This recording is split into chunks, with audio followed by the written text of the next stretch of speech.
अब बात एक बार देवास की कर लेते हैं, जहां पर हमारे साथ प्रताप सिंह जुड़े हुए हैं। देवास का लोग करेंगे। प्रताप, जिस तरीके से अब देवास की बात करें तो महेंद्र सिंह सोलंकी ने यहां पर एक बयान दिया था कि जो राम को लाए हैं, यानी कि मोदी जी को लेकर उन्होंने बयान दिया था, जो राम को लाए हैं अब हम मोदी को लाएंगे।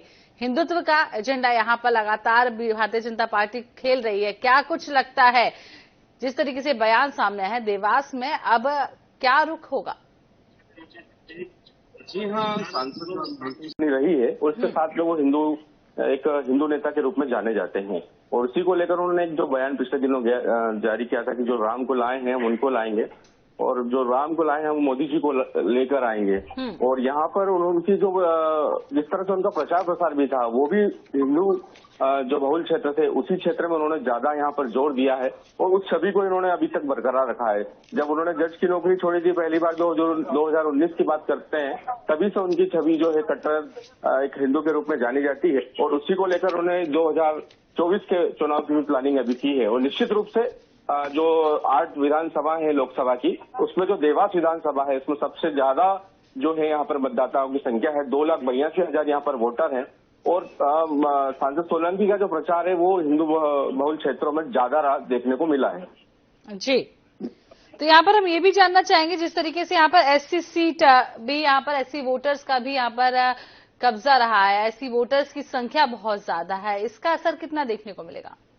जी हाँ, ST/SC के जो कि आरक्षित सीट है यहाँ पर और जो दोनों ही पार्टी के जो कैंडिडेट हैं, भाजपा की बात करें तो महेंद्र सिंह सोलंकी और अगर कांग्रेस की बात करते हैं तो राजेंद्र मालवीय, दोनों ही जो है SC कैटेगरी से हैं और बलाई समाज को बिलोंग करते हैं। और यहाँ पर एक जो बड़ा बेल्ट जो है वो अनुसूचित जाति जनजाति को बिलोंग करता है और इसके जो परिणाम है इनकी जो है निश्चित ही इनकी जो संख्या है वो परिणामों में देखने को हमें मिलेगी।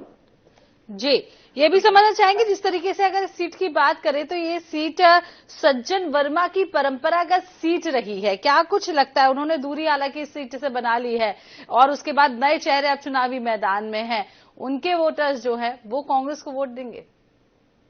सज्जन वर्मा की बात करते हैं तो उन्होंने पिछले विधानसभा में सोनकच्छ का जो विधानसभा चुनाव को वो हार गए थे, उसके बाद से ही जो है वो बिगफुट पर थोड़े दिखाई दिए थे और जहां अटकलें चली थी जो कमलनाथ के साथ में जो है सज्जन वर्मा का एक बड़ा गुट जो है बीजेपी में शामिल होने जा रहा है, उसको लेकर कहीं ना कहीं यहाँ वोटरों के बीच में उनकी छवि को लेकर जो है एक कंफ्यूजन है और वो कंफ्यूजन का कहीं ना कहीं जो है प्रभाव यहाँ की कांग्रेस प्रत्याशी को देखने को मिलेगा, उसके परिणामों में वो जो है दिखाई देगा।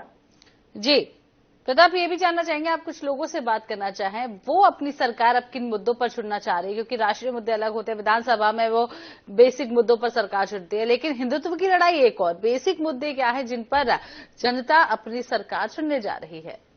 जी हाँ, जहाँ जिस पोलिंग बूथ पर जिस हम स्कूल ऑफ एक्सीलेंस में खड़ा है यहाँ पर 3 पोलिंग बूथ है और यहाँ सुबह से महिलाओं की संख्या, बुजुर्ग की संख्या और युवाओं की संख्या देखी जा रही है। हम बात करते हैं हमारे साथ में यहाँ पर बड़ी संख्या में जो है युवा वोटर भी हैं और बुजुर्ग भी हैं।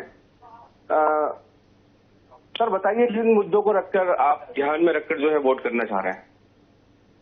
मुद्दे सबसे एक ही है कि सरकार जो चुनी जाती है वो आवाम की सुरक्षा और कानूनी व्यवस्था के लिए चुनी जाती है, लेकिन 70 साल में सरकार एक खैरात बांट रही है।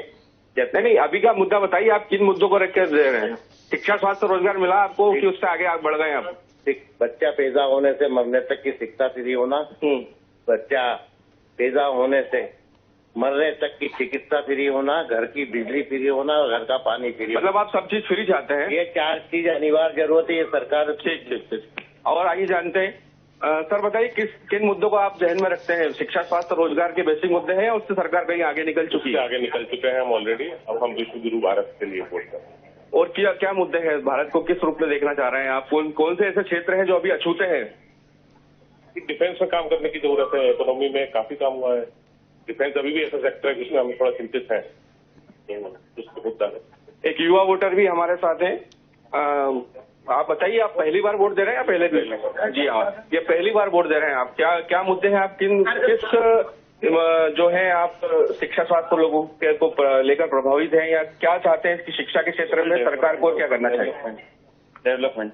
शिक्षा से आप जो सरकारी योजना चल रही है उससे बिल्कुल है? सर एक्चुअली मेरा तो पूरा हो चुका है, बट मैं जो अब देख रहा हूँ कि डेवलपमेंट हो रहा है उसके लिए मैं करना चाहूंगा। युवा वोटर भी हमारे बीच में थे।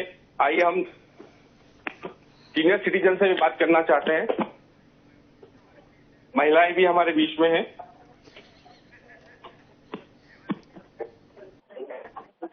मैडम बताइए, किन मुद्दों को देखकर आप जो है वोट करना चाह रहे हैं आज? आप इतने लंबा समय आपने एक जो है गुजारा है, और क्या सरकार से अपेक्षाएं आपकी अब नई जो सरकार आने वाली है इस बात को लेकर? यही अपेक्षा है कि सब लोगों का ध्यान रखे।